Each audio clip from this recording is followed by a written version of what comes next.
Bonjour et bienvenue, voici notre tour d'horizon économique, géopolitique, sanitaire et boursier. Nous sommes le mardi 5 juillet et pour comprendre comment tourne la planète finance, et ça tourne mal, c'est sur la bourse au quotidien et nulle part ailleurs et l'épisode du jour s'intitulera Du danger partout, de la sécurité nulle part.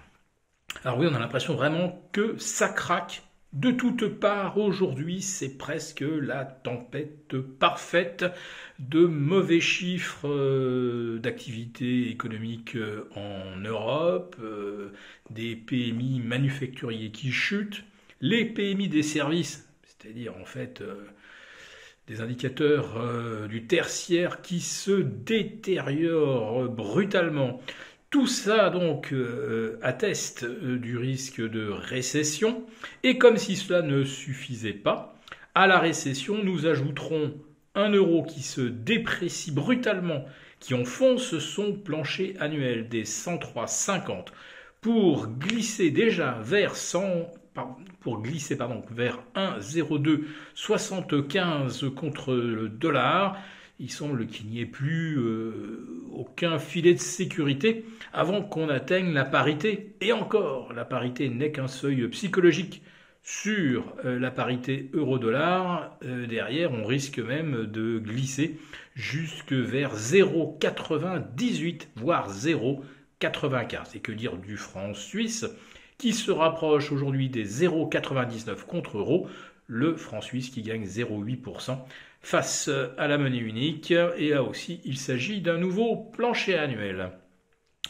Et comme si cela ne suffisait pas, nous assistons également au décrochage des métaux industriels avec moins 3,8 sur le platine, sur le cuivre. Docteur Cuivre, vous le savez, certains spécialistes suivent cet indicateur qui leur paraît être le plus fiable, l'indicateur anticipé le plus fiable concernant la croissance ou la récession. On est à moins 4 sur le zinc et on perd 1,5% en moyenne sur les autres métaux. Et ce n'est pas tout, comme je le disais dans le titre, du danger partout, de la sécurité nulle part, bien vous ne trouverez pas non plus refuge sur les métaux précieux. Et pourtant, les taux se détendent fortement, nous allons y revenir, mais l'argent, lui, continue de chuter, moins 1% à 19,45 $. L'or perd près de 0,7% sous les 1800. Mais faites le calcul, de l'argent à pas loin de 19 $ l'once et de l'or à 1800, eh bien le calcul est vite fait. Le ratio or-argent remonte à 90, enfin aujourd'hui pour être précis, 88, mais on est là sur les valeurs les plus élevées de l'histoire des 50 dernières années. Alors c'est vrai que quand l'argent a connu des épisodes comme celui qu'on connaît, de lourds replis, eh ben, c'était aussi un des précurseurs de la récession. Et puis il y a un autre indicateur avancé qui lui ne nous trompe pas non plus, c'est le pétrole. Alors après quelques hésitations, il perd le contact avec le support oblique moyen terme des 114. Allez, on pouvait dire que jusqu'à 113, on n'était pas encore trop sûr d'avoir un signal de baisse, mais aujourd'hui, moins 3,5, et nous voici revenus vers les 109 sur le WTI américain. On enfonce les 109 justement pour tomber aux alentours de 105. Donc ça y est, le pétrole, lui aussi, n'est plus en tendance haussière. Et il faut savoir que le pétrole, les valeurs pétrolières, eh bien, c'est cet arbitrage des technos vers les valeurs énergie qui avait permis de maintenir Wall Street à flot. Alors que se passe-t-il ? Eh bien, nous voyons les indices US perdre près de 2% aujourd'hui après le long pont du 4 juillet. Independence Day. On était parti plein d'espoir, et bien c'est la douche froide à la reprise des cotations.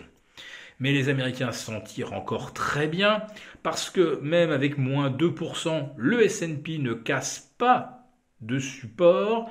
Il se maintient au-delà des 3750 aujourd'hui, le Dow Jones au-delà des 30 500. Mais le CAC 40, lui, eh bien, il s'enfonce sous les 5008 On n'avait jamais clôturé aussi bas cette année. On a toujours réussi à préserver les 5880.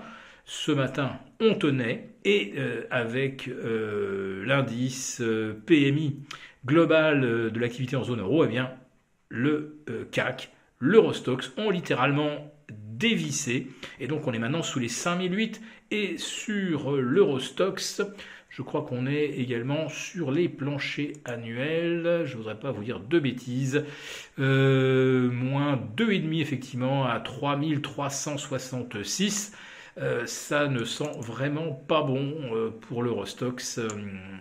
Et on est vraiment limite alerte à la baisse. Mais méfiance tout de même, parce que les Américains ont pour habitude de venir liquider des actifs en Europe avant l'ouverture du marché américain afin de mieux soutenir leurs propres indices. Voilà, ça c'est un grand classique, il ne faut pas se faire piéger.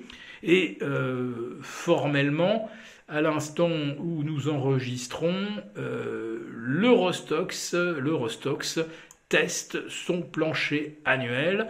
En cas de rebond, attention, ce sont peut-être les vendeurs qui pourraient se faire piéger. Bon, vu tout ce que je vous ai décrit de la situation économique, de l'euro qui enfonce les 1,0340 et de Wall Street qui n'a quand même pas une marge de sécurité si importante, attention, la tempête parfaite, elle pourrait tout à fait souffler sur nos marchés début juillet.